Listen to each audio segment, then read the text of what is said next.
La mujer que limpiaba en silencio. Mi madre aprendió a desaparecer sin irse. Eso fue lo primero que me enseñó, aunque nunca lo dijo en voz alta. Lo entendí viendo cómo caminaba por los pasillos de aquella casa inmensa, con los pasos suaves, como si pidiera perdón por existir.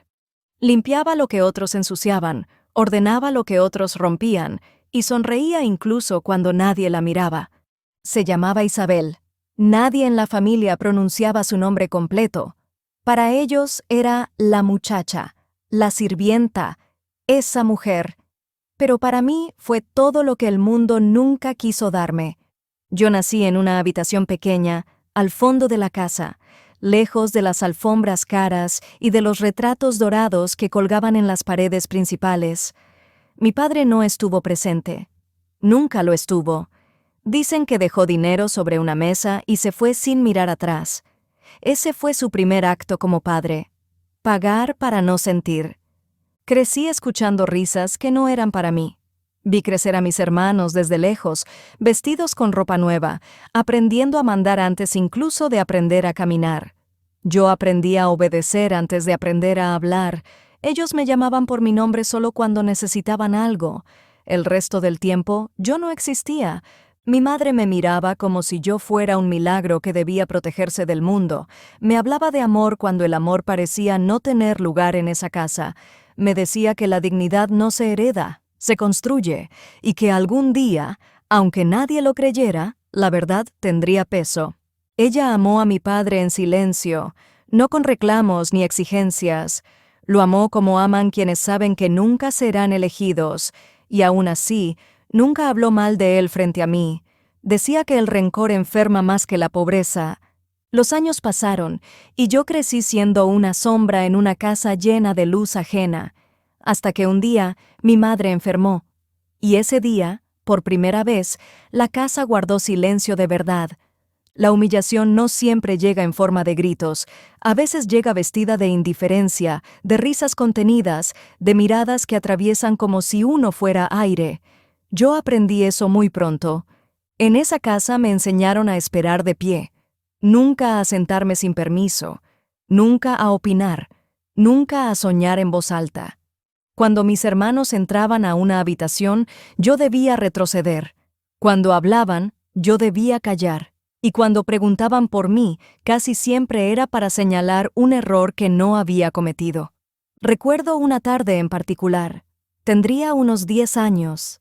La familia celebraba un cumpleaños en el jardín. Había música, mesas largas, copas brillantes. Mi madre trabajaba sin descanso, llevando bandejas, recogiendo platos, bajando la cabeza cada vez que alguien la miraba con superioridad. Yo la seguía de lejos, tratando de ayudar sin estorbar. Uno de mis hermanos me vio cerca de la mesa principal. Se acercó despacio, con esa sonrisa que usaba cuando quería herir sin mancharse las manos. «¿Qué haces aquí?», me preguntó. «Este lado no es para ti». No levantó la voz, no hizo escándalo, solo habló lo suficientemente alto para que otros escucharan. Las risas se apagaron un segundo. Sentí todas las miradas caer sobre mí como piedras. «Está con la sirvienta», dijo otro. «Ahí es donde pertenece». Nadie lo corrigió. Nadie dijo mi nombre, nadie recordó que yo también era sangre de esa casa. Mi padre estaba allí, a unos metros, conversando, sonriendo, fingiendo no ver. Mi madre me tomó del brazo con suavidad, no para defenderme, sino para protegerme del dolor que ya conocía demasiado bien. Me susurró que no pasaba nada, que no valía la pena llorar por quienes no saben amar, pero sí pasaba. Pasaba todo.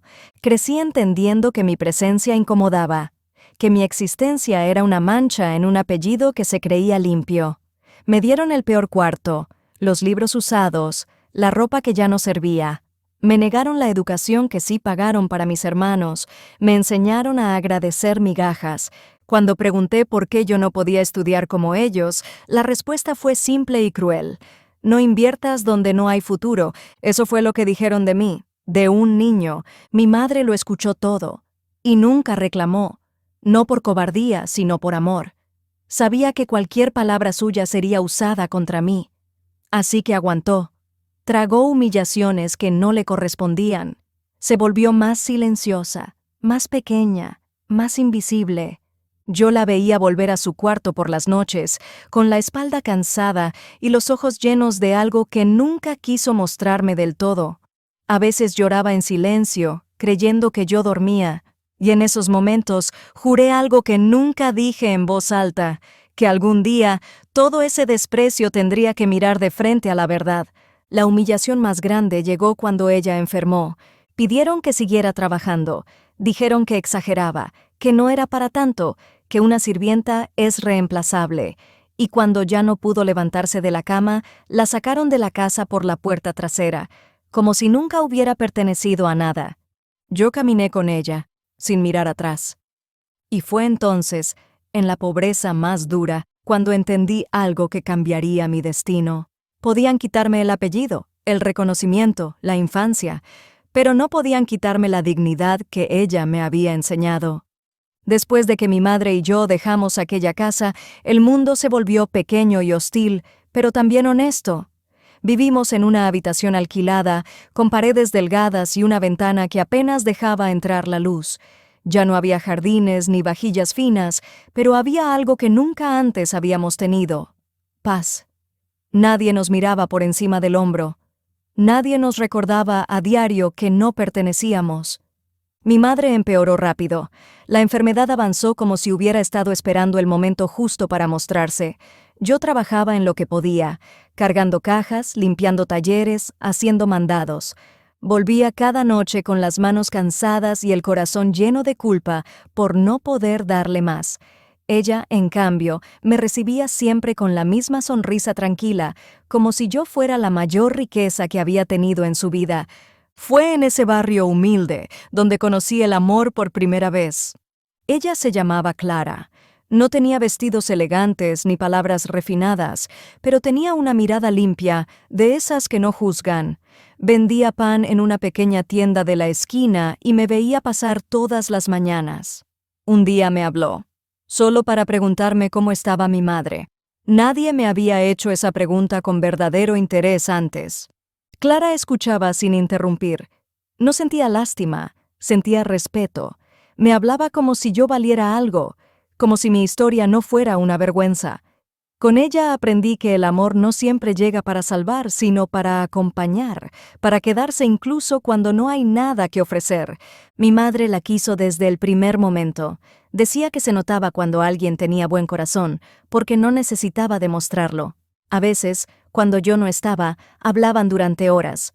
Yo las escuchaba reír desde el pasillo, y por primera vez sentí que la vida me debía algo bueno. Pero la felicidad fue breve. Una madrugada, mi madre se fue en silencio. No hubo dramatismo. No hubo despedidas largas.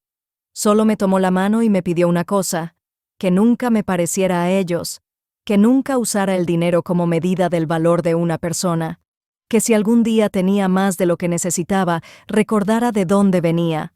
La enterré con mis propias manos. Nadie de aquella familia apareció. Nadie preguntó. Nadie lloró. Clara estuvo conmigo todo el tiempo.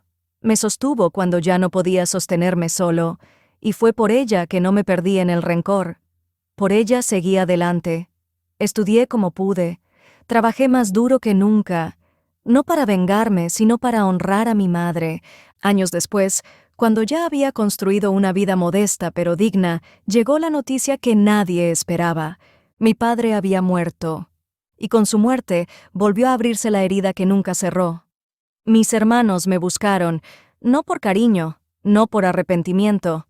Me buscaron porque el testamento mencionaba un nombre que nunca pensaron leer: el mío, el hijo negado, el hijo de la sirvienta, el que nunca fue invitado a sentarse a la mesa. Ahora era imposible ignorarme, y lo que ellos aún no sabían era que yo ya no quería nada para mí. Volver fue más difícil de lo que imaginé, no porque temiera a mis hermanos, sino porque temía a los recuerdos. Aquella casa seguía en pie, imponente, orgullosa, como si nunca hubiera expulsado a nadie. El portón se abrió con el mismo sonido metálico de mi infancia, y por un instante sentí que el tiempo se había doblado sobre sí mismo. Entré acompañado de Clara. No quise hacerlo solo. Ella apretó mi mano cuando cruzamos el umbral, como si entendiera que ese gesto era más importante que cualquier palabra. Nadie salió a recibirnos. Nadie sonrió. El silencio era un mensaje claro. Seguía siendo un intruso. Mis hermanos estaban sentados en la sala principal. Vestían de negro, pero el luto no les había alcanzado el alma. Me miraron como se mira a una deuda incómoda. No hubo abrazos, apenas un saludo forzado. Uno de ellos murmuró mi nombre como si le pesara en la lengua. «Nunca debiste volver», dijo otro. «Esto no es asunto tuyo», no respondí. Aprendí hace tiempo que discutir con quien desprecia es perder tiempo. Clara, en cambio, sostuvo la mirada con una firmeza que me sorprendió. No bajó los ojos. No pidió permiso. En ese gesto entendí que el amor también puede ser una forma de valentía. El abogado llegó poco después. Traía consigo el testamento y con él la incomodidad que nadie podía ocultar. Mi padre había dejado todo escrito con precisión fría. Reconocía mi existencia, reconocía mi sangre, reconocía el daño, aunque demasiado tarde. Mis hermanos protestaron. Dijeron que era una injusticia, que yo no había cuidado a nuestro padre, que no merecía nada, que era un error. Yo los escuché sin interrumpir. Cada palabra confirmaba lo que siempre supe. Nunca se trató de méritos, sino de orgullo. El testamento fue claro. Yo heredaba la mayor parte de la fortuna, no por venganza, sino por decisión consciente. Mi padre, al final, había entendido algo que negó toda su vida. La humillación cambió de lado, pero no me dio placer. Vi en sus rostros el mismo desprecio que conocí de niño, ahora mezclado con miedo, y en ese momento supe que no quería convertirme en ellos. No quería ganar así. Esa noche caminé solo por la casa. Pasé por los pasillos donde mi madre bajaba la mirada. Entré al cuarto donde nació mi resentimiento. Y allí, rodeado de fantasmas, tomé la decisión más importante de mi vida. No me quedaría con nada. La herencia no sería para mí, sería para otros, para quienes nunca tuvieron voz, para quienes limpiaron sin ser vistos, para quienes amaron sin ser reconocidos. Mis hermanos no lo sabían aún. Clara sí. Me miró en silencio cuando se lo dije y entendió que ese era el verdadero legado de mi madre. El dinero puede heredarse. La dignidad se elige. La lectura final del testamento se realizó una semana después. Mis hermanos llegaron convencidos de que aún podían cambiar algo, de que el dinero terminaría encontrando el camino que siempre creyó merecer. Yo llegué tranquilo. No porque no sintiera nada, sino porque ya había decidido quién quería ser. El abogado comenzó a leer. Cada palabra caía en la sala como una piedra.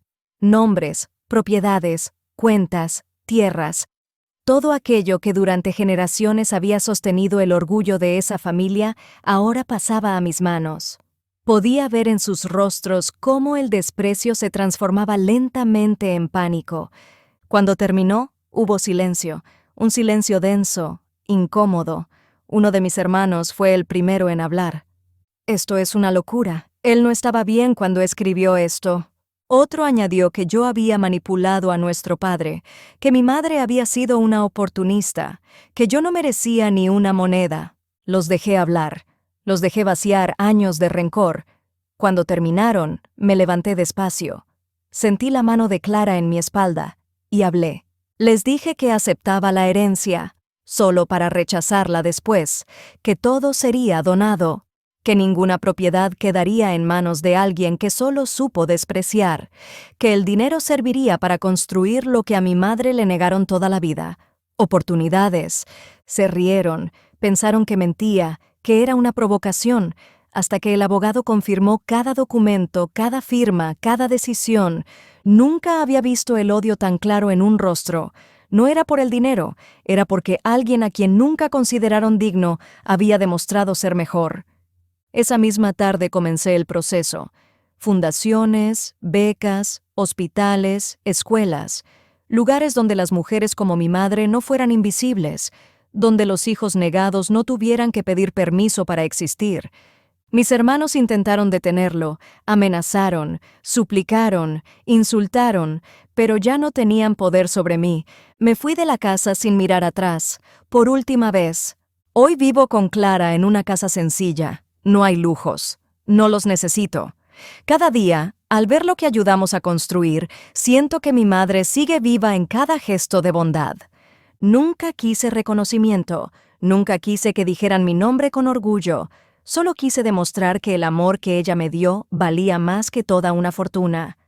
Ellos se quedaron con el apellido vacío, yo me quedé con la paz, y eso es la verdadera herencia. La primera donación se hizo en nombre de mi madre, no en el mío, no en el de la familia, en el de ella. Cuando firmé los documentos, sentí algo que nunca había sentido antes, no alivio, no triunfo, sino una paz profunda, como si por fin hubiera cumplido una promesa que llevaba años haciéndose en silencio dentro de mí. Cada firma era una forma de decirle al mundo que ella existió, que importó, que dejó huella. Las noticias corrieron rápido. Algunos hablaban de locura, otros de nobleza. Mis hermanos no hablaban de nada. Se encerraron en su orgullo, en su rabia, en ese apellido que ahora no significaba nada sin el dinero que lo sostenía. Yo no volví a verlos. Un día, semanas después, fui solo al cementerio. Llevé flores sencillas, las mismas que a ella le gustaban porque no aparentaban nada. Me senté frente a su tumba y le hablé, no como se habla a los muertos, sino como se habla a una madre que aún escucha. Le conté todo. Le dije que había cumplido, que nadie más sería tratado como ella fue tratada, al menos no con el dinero que nació de su humillación. Y entonces entendí algo que me quebró por dentro.